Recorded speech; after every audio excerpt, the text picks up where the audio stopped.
আসসালামু আলাইকুম। আমরা উচ্চতর গণিতের দ্বিতীয় পত্র এবং প্রথম নাম্বার অধ্যায়, যেটা বাস্তব, এবং ওইটা নিয়ে আলোচনা করবো, অসমতা।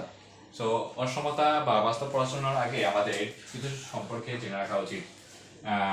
মডুলাস কিংবা পরমাণ। সো মডুলাস বা পরমাণ দ্বারা কি বোঝায়? ধরে নিই এক্স একটা বাস্তব সংখ্যা।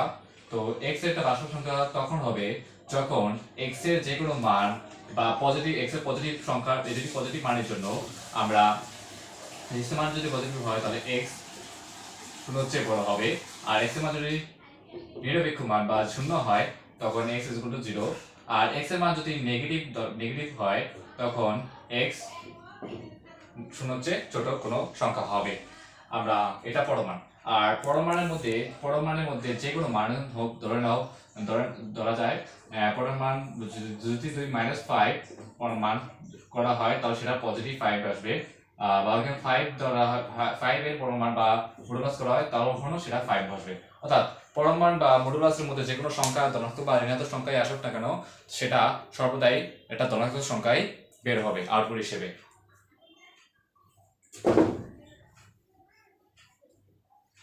আমরা একটি সংখ্যা দেখার চেষ্টা করি। এটি ধরে নিন 5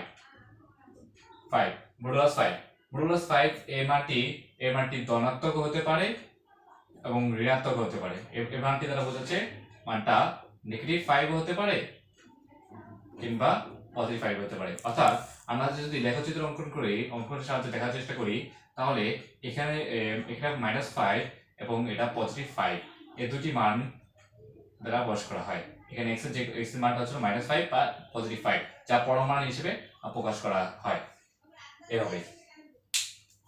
ঠিক আছে, এখন আমরা মূলত একটি টপিক নিয়ে আলোচনা করব, সেটা হলো অসমতা আছে সেটা পরমাণু প্রকাশ করবার।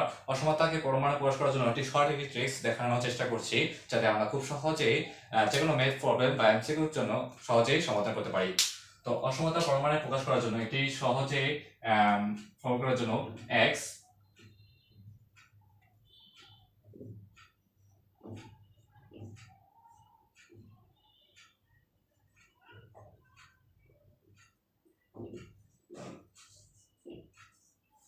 এটা দ্বারা বোঝাচ্ছি, মানে আমি এটা জাস্ট সূত্র হিসেবে ব্যবহার করব।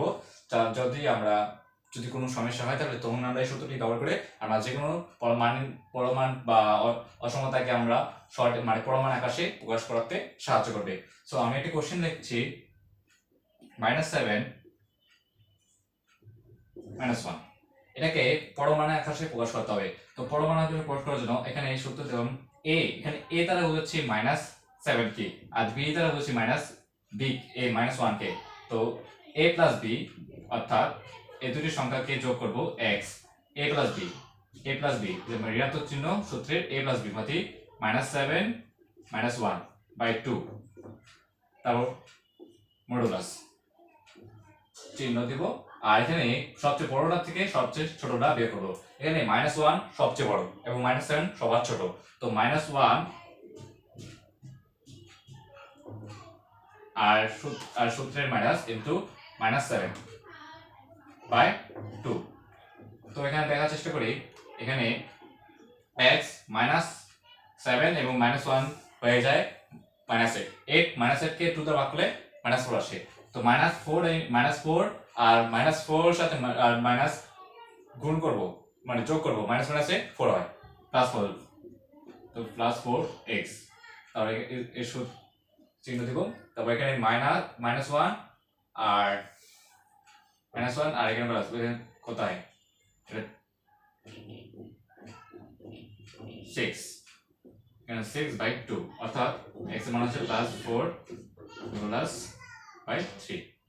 এটা হলো আমাদের পরমাণু আকারে প্রকাশ করা। তো আমরা এখান থেকে, মানে এই প্রশ্ন দেওয়া আছে, এখান থেকে আমরা পরমাণু আকারে প্রকাশ করতে চাইলে আমরা খুব সহজে এইভাবে সূত্রের সাহায্যে করে ফেলতে পারবো। আমরা আরেকটি কোশ্চেন দেওয়ার চেষ্টা করি।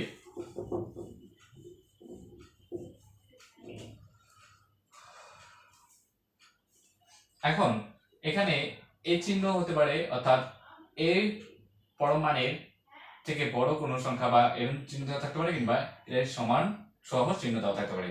তো এটার জন্য আরেকটি কোশ্চেন দেওয়া হচ্ছে -4/2।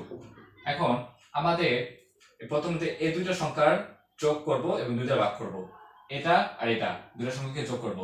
তো x মাইনাস এই দুটো সংখ্যাকে যোগ করো, -4 + 2 বাই কত 2, -4/2 তো -2 আসে বাই 2, তো কত হয় -1। তো -1 আর এখানে যোগ করলে +1 তার এই যেহেতু এই চিহ্ন দেওয়া আছে, সো আমরা এই চিহ্নটাই ব্যবহার করব। যে কোশ্চেনে যে চিহ্ন দেওয়া থাকবে আমরা সেই চিহ্নটাই ব্যবহার করব, এর ব্যতিক্রম কোনো ব্যবহার করার কোনো প্রয়োজন নেই। তো এখানে b - a দ্বারা বুঝাচ্ছি সবচেয়ে বড় সংখ্যা থেকে সবচেয়ে ছোট সংখ্যাকে বিয়োগ করব। সবচেয়ে বড় সংখ্যা কত 2 থেকে -4 বিয়োগ করব। তো 2 দিয়ে মাত্রা করলে কত হয় 6/2 অর্থাৎ 3। এর आंसर হচ্ছে x + 1 = 3। আশা করি বুঝতে পেরে যাচ্ছি।